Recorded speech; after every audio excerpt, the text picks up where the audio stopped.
Hello! If this is your first time on my channel, I'm Amanda Murbu, and it is a true pleasure for me to have you here and to teach you the correct way to be inaccessible.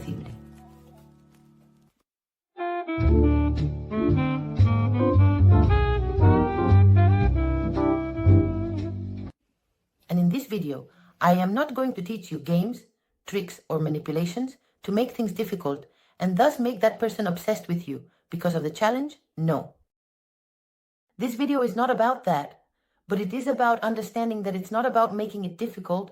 Perhaps it's about not making it easy, but not from a perspective of wanting to manipulate you, wanting to give you a perception of something that isn't real, no, but in a much more sincere way, to truly develop organically a respect for who we are, for what we have to offer.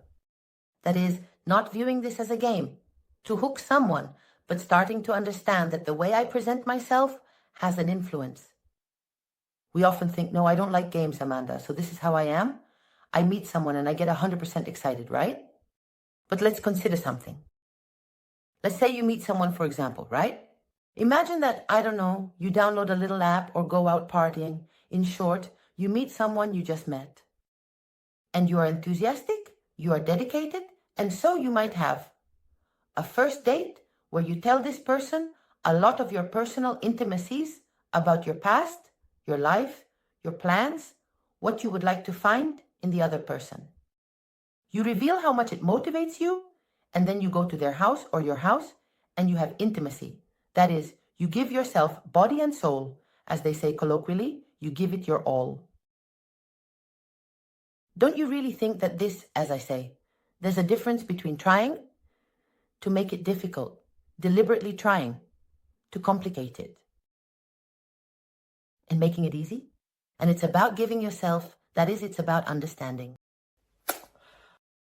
What is left for the other person to discover? What feeling do they have? How are they going to feel after that overdose of my person, really?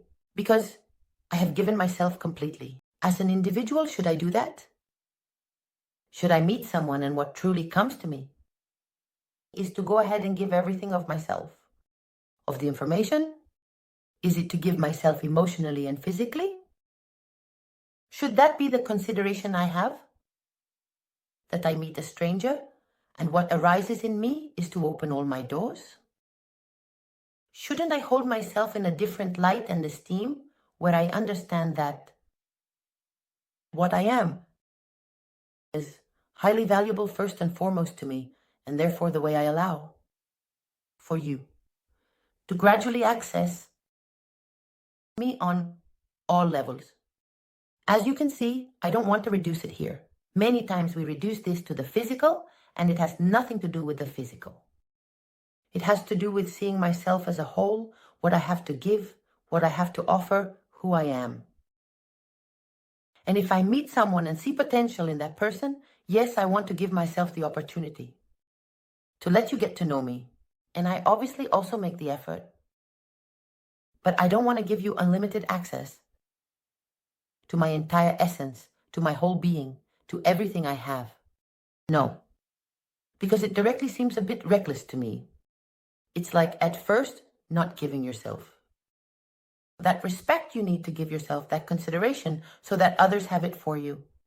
So learning to be inaccessible, understand me well, it's more than learning to be inaccessible. It's about not being so accessible, understanding that access has to happen by seeing in the other person a willingness, a desire, a commitment, a dedication, a statement.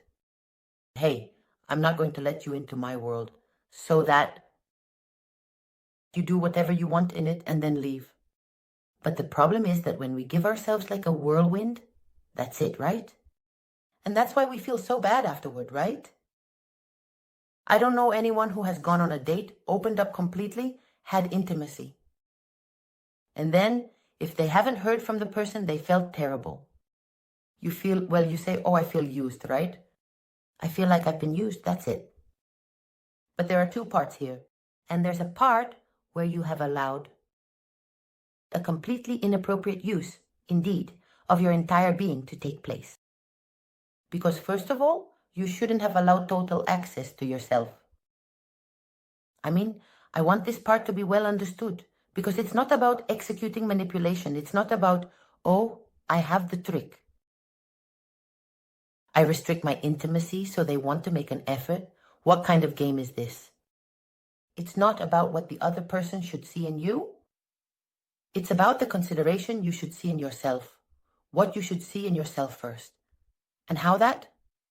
Seeing that in yourself, valuing yourself that way, leads you to the way you want others to start entering your life. The problem is that when we are in a moment where we are not valuing ourselves much, we are not appreciating ourselves much, it is precisely when, due to not having a sense of value in ourselves, we have that so effusive, so open giving, and we deceive ourselves. Because at first I don't know this person, and this person doesn't matter to me. So then I give myself, I let go, I just want to have a good time, right? But once I have given myself like that, I don't realize that I establish a bond. Because in the end, hey, such an excessive giving has been significant for me, right? So the person already matters to me. And once they matter to me, I regret not having known. Instead of overwhelming this person with everything I am and everything I have to give, not having known how to pace myself. But I regret it afterwards. I remember a case, of a girl who experienced this a lot, right? When she came to me, her relationships were very much like, I feel bad because I feel that men take advantage of me. But she was very effusive and very much like, I know you and let's go fast, in every sense. And as I say, not just in the intimate, not just in the physical, also on the emotional level. She would open up, she would reveal her intentions, share very personal things about who she was, about her life. That is to say, she was 100% accessible on all levels, right? And then, well, things were very intense and happened. Then she would say, but I don't want to play games. I want someone to come who loves me, just as I am. And besides, here comes another series of phrases we tell ourselves like, I like to check the intimacy as soon as possible, because if the chemistry doesn't work, why would I want to keep getting to know the person? Please, can we stop repeating these kinds of phrases? Why do you want to check if the chemistry works? If in the case that it does, that person won't call you again? What good does it do you? Do you really think that's what happens? Or deep down, if we dig a little deeper, what's happening is that you fear that if you don't offer enough entertainment, the person won't have an incentive to stay. You fear that it's not worth the effort for that person to give a little more of themselves, and have a bit more patience, to have more access. And here I don't want to be mean or cruel, but sometimes it happens to us. And sometimes the problem is that we don't even acknowledge it to ourselves, right? This happens more with women, because in the end, men and women tend to interpret the importance or vulnerability we give to intimacy from a different perspective, right?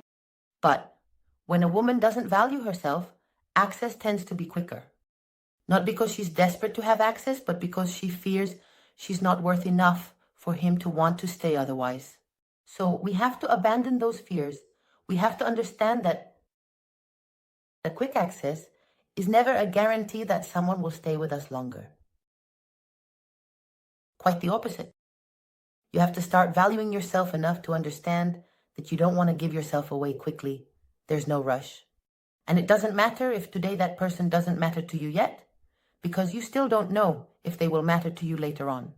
And in fact, if you give yourself away recklessly, you will end up caring, because we have to understand that what we give binds us, even if the other person doesn't give themselves in the same way. The mere act of giving to someone makes them valuable in our eyes, precisely because of the giving. I don't know if you've read the story of the little prince, right? The one he had. That rose, and the story explained it, for you this rose is the most beautiful among all, because it's yours, because you take care of it, because you're there. So then, if there's a person you don't care about, and you think, oh, we had a good time, but you give yourself away recklessly, and give everything of yourself, and you go to, once you do it, it will no longer be indifferent to you, precisely because you will have to justify the giving. So we really need to understand that it influences. It's not only the potential between two people that influences. The potential would be, hey, how compatible are we? Indeed, we have chemistry. There's that intimacy that goes well. We understand each other. We have a similar sense of humor. We have lives that fit, lifestyles that match. This would be the potential. But then, beyond the potential, beyond the attraction, which is often where we stop. We put all our efforts into wanting to be a more attractive person. Things aren't going well in love, so I'll take even better care of my physique. I'll take even more care of what I wear. And maybe you're a magnet for attraction. Maybe every time you go out, 500 people approach you. That's not the problem. Maybe you do have something to offer, but you don't know how to give yourself. And so you give yourself in a way that makes the other person very soon have no reason to stay in your life. And the problem is that you leave them without reasons before they've had time to give that person enough to also connect with you. Because that person is not going to connect with you because of everything you give them. That person connects with you because of what they give you. So when we think, okay, I'm attractive, I meet someone, I give you all the best, that should make you fall in love, but you don't give time for the other person to give to you. That's where we fail. That's where the problem lies. There are two types of people who move fast, who go all out. Those who don't love themselves and those who don't want anything serious. And unfortunately, they often find each other. And those who don't love themselves end up very hurt. Because of course, if deep down I'm not looking for anything, I don't want anything, of course I'm interested in going fast. Why? Because I want to get in and out. And yes, don't look for the double meaning, but we can find it. And the person who doesn't love themselves is the one who allows access. Even if they are very much interested in someone coming to stay. And that's why you have to say enough. It's over. If I realize that I'm someone who gives myself easily in the search for love, that's not the way. And I have to relearn to be inaccessible. But not in a manipulative way. Because there are two ways to do this. Obviously, yes. You can start with little games. You can calculate even the smallest tactic, but then you're not really getting to know someone in an organic, beautiful way. That person is not falling in love with you, but with a game. But well, if you want, you can try. Or you can truly understand that you want to change this. I realize now that indeed the perception I have of myself doesn't give me enough value. To dare to understand that I can go slower, I must go slower, and especially to let myself be known, to open up to someone, to trust someone more. Allowing someone to have access to me emotionally, intellectually, and physically involves seeing in the other person desire, effort, commitment, dedication. If I start to perceive myself this way, the more self-esteem I have, the less this costs me. In fact, for people who value themselves highly, this comes very naturally. Why? Because they are aware. Yes, I have no doubt that you want to enter my life, because I am definitely the best thing that could happen to you. Imagine if you had the concept of yourself that you are the best thing that could happen to this person, that you were absolutely clear that this person has never met anyone like you, that choosing to be with you would be like this person is having a lot of success, like how lucky they would be, right? If you had that real concept of yourself, feeling that the person would benefit from having the option to be with you, how do you think the story would unfold? From what level of relaxation, from what level of allowing yourself to gauge the other, would everything flow? And you would have no fear in giving yourself to the entity. And it would also be like, oh my, since I am a person who is so worthwhile, obviously, for someone to be able to take the place in my life as my partner, and therefore no longer have me. Access to other people, I have to think about it very carefully. Notice how this just comes naturally. This just comes naturally when you love yourself. Not being easy comes naturally. So therefore, the trick is not to want to make believe. When I resort to games and manipulations, basically what it is I want to make you believe that I love myself. Look, how foolish you are, and how clever I am. What have I learned? That if I make you believe that I love myself, you will like me more. And I say, wouldn't it be better to dedicate the efforts to truly loving yourself? To truly value yourself? So that this doesn't have to be manipulation, but rather comes naturally, as the way you ultimately allow others to get to know you. So, the most important thing is understanding that the way I give myself connects me to the other person.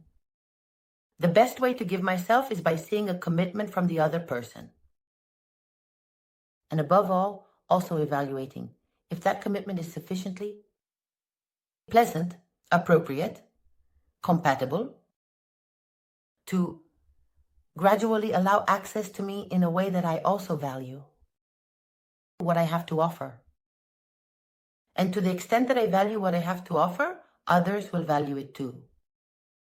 That's how it is.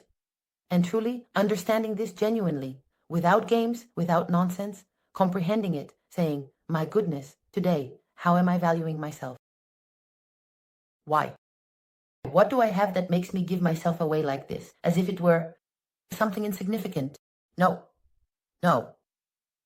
I'm going to start to, how should I say it?